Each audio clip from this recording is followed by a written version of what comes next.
Hello Hawaii golfers, welcome to this fourth video in this lockdown movement series with Ella Richardson Movement.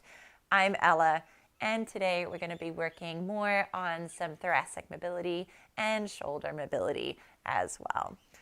So we won't need any props today unless you know that you needed a bit of help in last week's videos with balance in this position here. We'll be revisiting that today.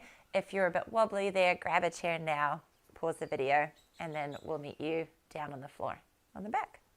So come to lying on your back, feet on the floor, knees bent. Interlock your fingers behind the back of your head and close your elbows in around your temples.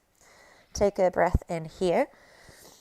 And as you exhale, pull the ribs down into the floor to lever the shoulders up off the floor. Press your feet down into the floor. Lean your head down into your hands without losing any height away from the floor. Reach your elbow tips up to the sky. Take a couple of breaths in here, keeping your breathing steady and slow.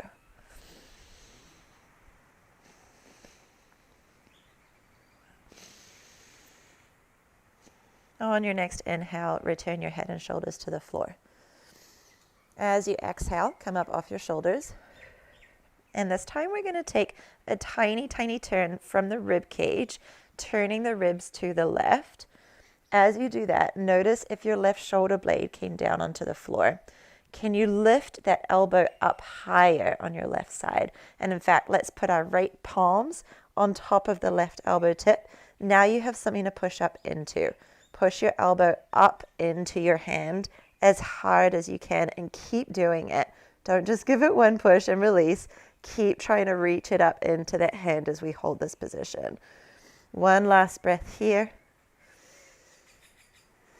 And on your next inhale, return your hand and head down to the floor. Exhale, come up off the shoulders. Little turn through the ribs to the right. Bring your left palm on top of your right elbow. Reach your elbow up into your palm. Keep reaching it there and keep leaning your head into your hand as well. Press the feet down into the floor and breathe. One more breath. Inhale, come back through center and return down to the floor. Exhale, come up off the shoulders. Inch turn to the left. This time we're going to reach that right arm straight across the body and place the back of the palm against the outside of the left leg. Reach that arm a little bit further and now press your hand into the leg and reach your left elbow tip up to the sky. Remember what it felt like to press it up into your palm before. Keep doing that same effort. Lean the head back as you do this and press the feet down. Breathe. And inhale, come back through center, return everything back to that starting position. Exhale, come up off the shoulders, inch turn to the right, slice that left arm across the body, back of the hand against the outside of the right leg. Reach your right elbow tip up, up, up, up, up. Keep reaching it up. Keep pressing that left palm into the leg. Lean the head into the hand. Come up off that right shoulder blade. Breathe, one last breath. And as you inhale, release all of that work. Whew, that was hard, and I hope you can feel that burn in your abs. Widen the feet out wider than your hips and turn the toes out. Bring your hands on top of your hip points and push your hips up into your hands, into your glute bridge. Keep pressing down into your heels. Bring your fingertips into your buttocks and give them a little prod to tell your buttocks to turn on all the way up to 80% of their effort. You could even go higher, up to 90% if you're feeling courageous today. Keep that going and reach your arms up, fingers pointing to the sky, palms facing each other and your hands shoulder distance apart. Close your fists in as tight as they'll go and open the fingers out as wide as they'll go. Keep closing and opening your fists like this with lots of strength in the movement, and then keep that strength as you start to speed it up. So this is a wrist warm-up, and we want to start feeling some warmth spread from the wrists into the forearms, past the elbows, and up into the upper arms. If this is enough to think about, because remember, we're also thinking about keeping those glutes active, pressing down into the feet. If that's enough, just stick with this. if you have a little bit more room to think about something else, then we'll add some heel bops in. So press down into the balls of the big toes and lift your heels up as you do that. And the heels come down and up and down. And you can see as my heels kicked in, my hands suddenly sped up. So that might happen for you too. Just make sure that those movements stay really nice and strong. So if you're bopping your heels, it's a real cheat move to roll your feet to the outside edges. Try not to do that. See if you can really be strict about pressing down into those balls of the big toes instead. We'll keep doing these movements for a final 5, 4, 3, 2, and 1. Release that and come on down. Roll onto your bellies. We're going to be doing some shoulder warm-ups here. Lying on your belly and bring your forehead to the floor. So we're going to revise the hollow body position that we did in the last video. It's really important to do this because we're going to be trying to isolate some movement in the shoulder blades with this, and if we are coming up into a back bend like this, then we actually won't be getting the full effect of the shoulder movements that we're doing. It will be a much more restricted movement.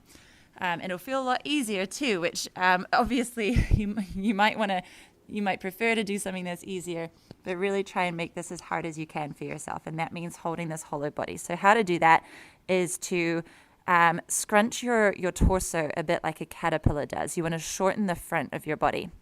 You scrunch your front of your hips up toward the front of your ribs, and then you scrunch your ribs down to your pelvis.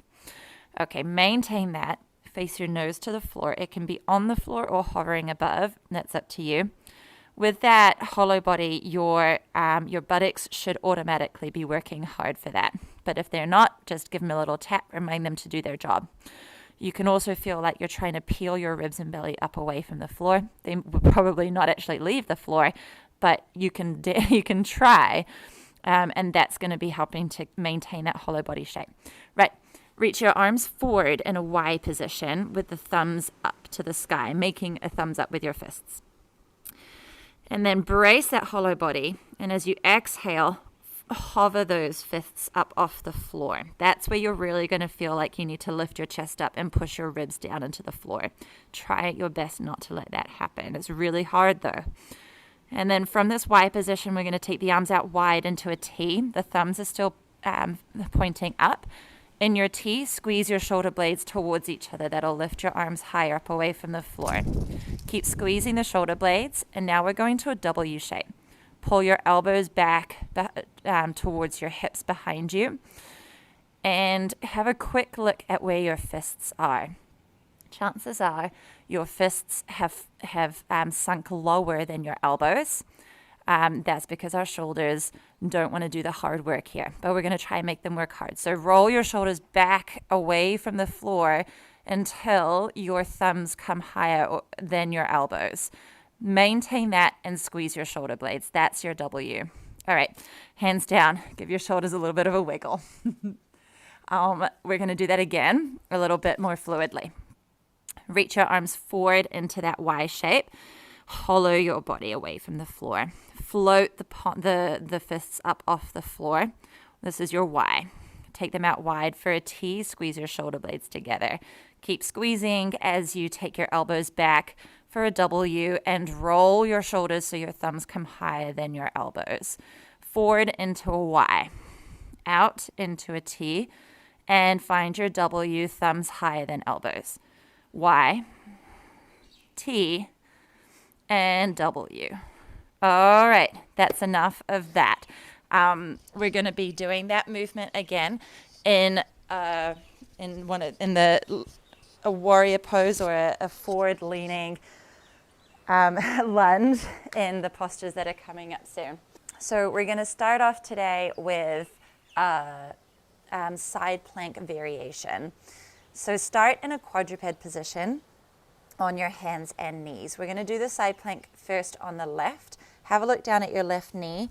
Pivot it on that spot that it's in to take the foot and the shin away from the body. So we've just pivoted that knee. It's going to be a little kickstand with that foot. Your right foot is going to slide back behind you.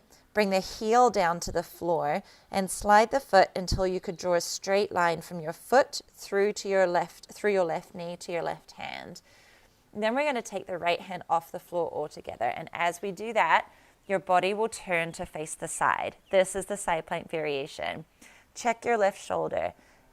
It could be in this position here, right up around your ear, and that's not going to be very comfortable or very helpful for the shoulder.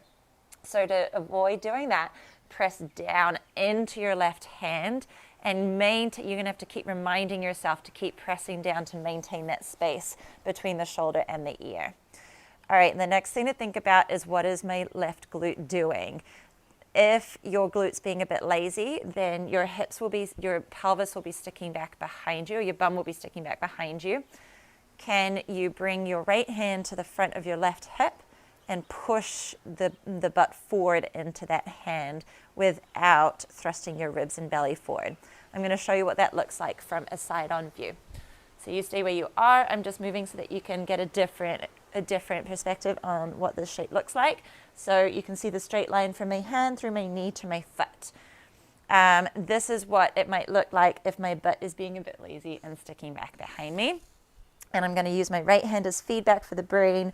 Push the glute forward into that hand until I can feel that glute squeezing hard, and I'm getting as close to a straight line across the front of this hip as I can get.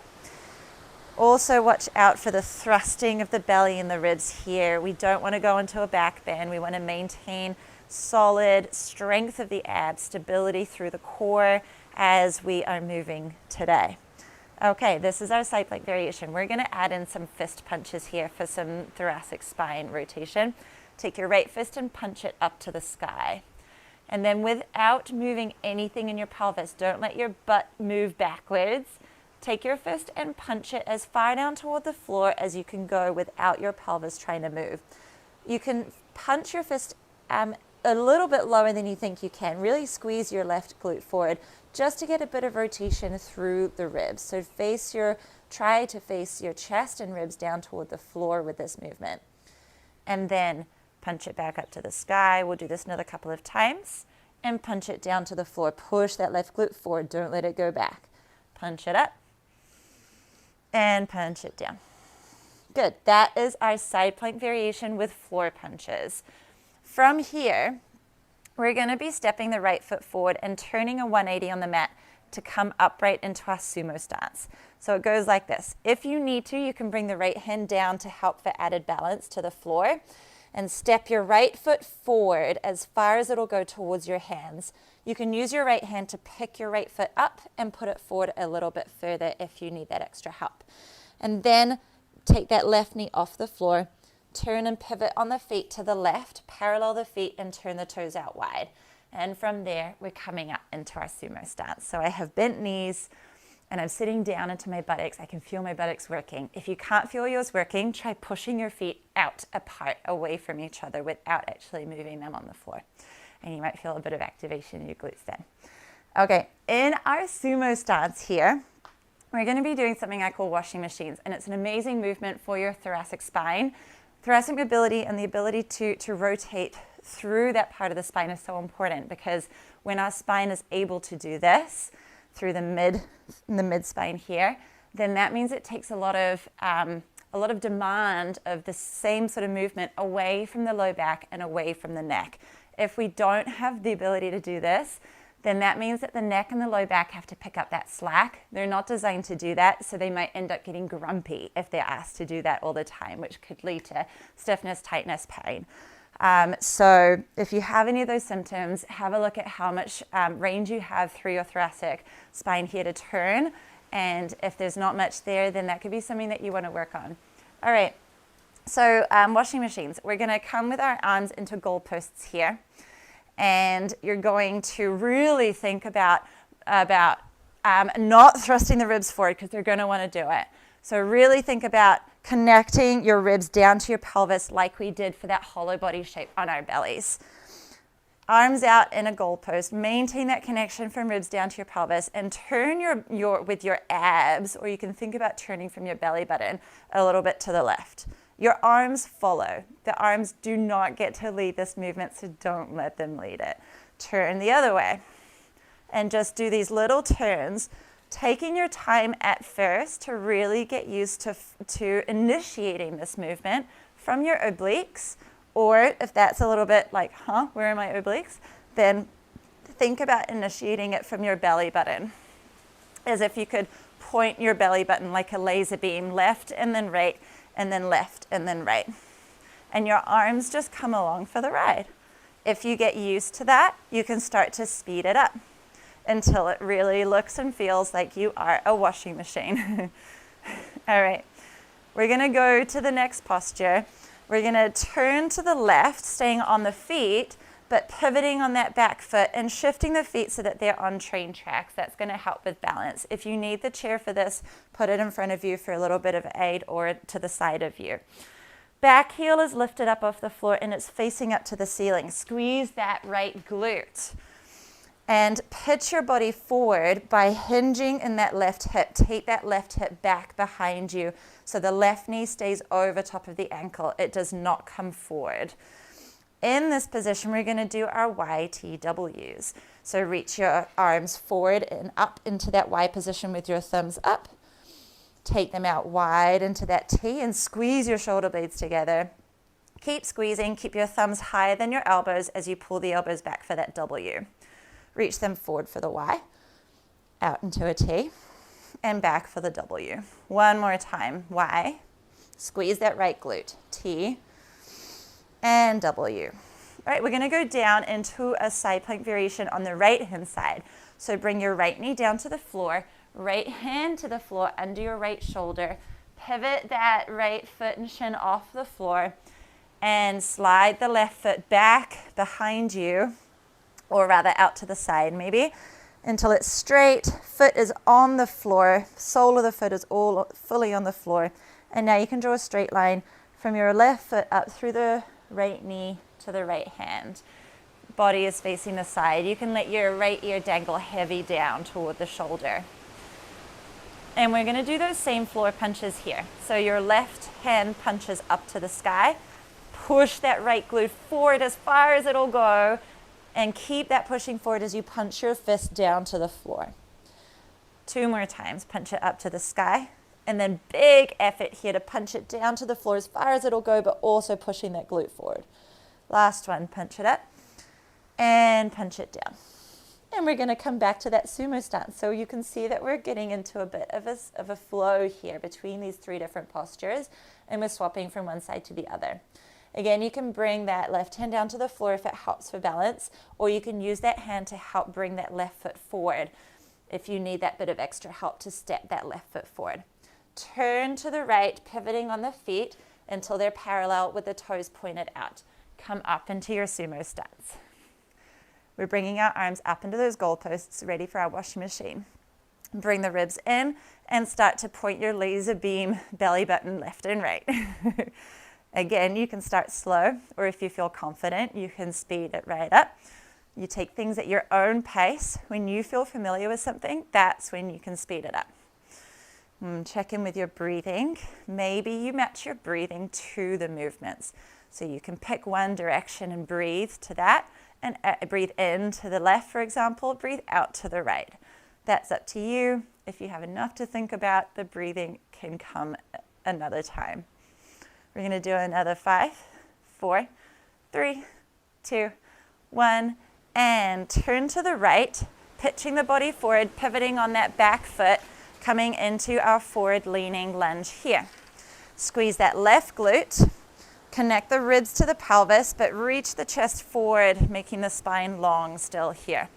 Arms reach forward into the Y and up with the thumbs up to the sky. Take them out into a T, squeeze the shoulder blades.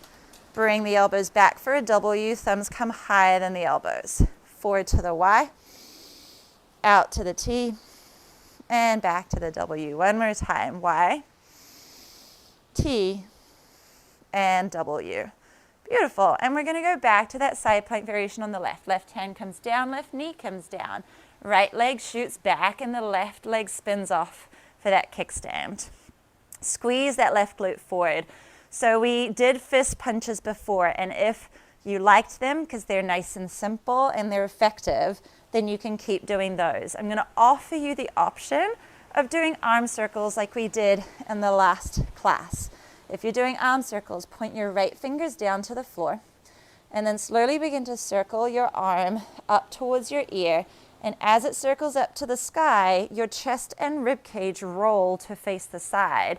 As your arm circles back behind you and back down to the floor, your ribs and chest roll to face the floor. Keep pressing down into your left hand as you continue your circles, maintaining that space between shoulder and ear. Taking the circles nice and slow so that you have time to move through the full range of your movement, trying to make the circles as big as you can, all the way from the shoulder blade. So your shoulder blade reaches forward, it reaches up, and it reaches back and down to the floor. After those 3 circles, or wherever you're at with your floor punches, we're going to step that right foot forward again toward the hands, turning, pivoting to the left, coming upright for our sumo stance here. Now, we did those washing machines before, and again, if you really like them, you still want to work on them to get the hang of them, you can do the same again. If you want something a bit different, I'm going to offer you option B. Option B is diagonal arms. So you're going to take one arm up at a diagonal, the other arm down at a diagonal, and the same on the other side. And as you're doing these movements, once you land in that diagonal straight arm shape, you're going to think about your shoulder blades attaching, or think about your shoulder blades gripping onto the ribs. And in order to do that, you need to make sure that your ribs are pulling back in towards the shoulder blades. So you can feel some of that muscular activation around the shoulder blades. I'm going to add in one more movement here. So every time you're coming out of that diagonal arms to switch directions, you're going to squat down to the floor and tap the floor. And then other direction. You can straighten your legs and push your glutes forward to maximize the effort of the glutes here. All right, we'll keep going for another 4, 3, 2, and 1. All right, we're turning back to the left for that forward leaning lunge. Pivot on that back foot, heel up to the sky. Squeeze the right glute. Pitch yourself forward, but that left hip is back. You've really pushed that left glute back behind you, and you can kind of sit down into that glute. Reach your arms forward, thumbs up into a Y, and then a T, and a W. Y, T, and W. Last one, Y, T, and W. Right hand down, right knee down, side plank variation on the right, kick that right foot out, and the left foot comes back behind us. Body faces the side. Again, you can choose the punches if you prefer those, or the arm circles if you prefer those. I'm going to show the arm circles. Remembering with both these movements that the pelvis is staying still. You're continuously pressing that right glute forward, but the chest and the ribs are rolling for both these movements. There's a little more rolling with the arm circles, and it's a bit more effort to get that rolling for the punches, which makes it such a great exercise because you have to put that effort into it and create that strength through that range. All right, one last set of either arm circles or floor or fist punches. And then we're going to step that left foot forward up to the hands, turning to the right, coming up into that sumo stance again. Same options. You've got your washing machine or your diagonal arms with a touch down to the floor in between. I'm going to show the diagonal arms. And remembering to, if you're doing the diagonal arms, even also if you're doing the washing machine, you want to really feel some activation of the shoulder blades onto the ribs, squeezing the muscles or flexing the muscles around the shoulder blades. And if that's something that you're not used to feeling and you don't know how to get there, that's okay. That's completely normal. It's not the sort of muscles that we think about working when we go to the gym, but they're actually really important stabilizers of the shoulder. And I talk a lot about them in the teaching that I do with private clients and also in classes. And in time, that awareness comes with time and practice. Okay, we're going to do a final 2, and 1, and turn to the right for that forward lean lunge. Left glute is on, ribs connected to pelvis, reaching the chest forward. Arms come forward and up with the thumbs up into a Y. T, squeeze that left glute. W, thumbs higher than elbows. Y, T, and W. One last one. Y, T, and W. Awesome, guys. Come down to the floor. We've finished that sequence. If you felt like you were just getting into it, just getting the hang of it, and you want to just keep going, then stop the video, rewind, and do it again. Or see how you do trying to remember the sequence on your own. The sequence has really prepped your shoulders for something if you were thinking of practicing some golf swings, or if you were thinking of going for a walk or a run today. Now's the time to do it. Go right now, take advantage of being warm, and get out there and do it. Thank you, guys. I've really enjoyed making these videos. If you've enjoyed watching them and you want to see more of what I do, then you can go to my website. It's www.ellarichardsonemvmt.com. And you'll find information there about the classes that I teach and about coming to see me as a one-on-one client. Thank you so much. Bye.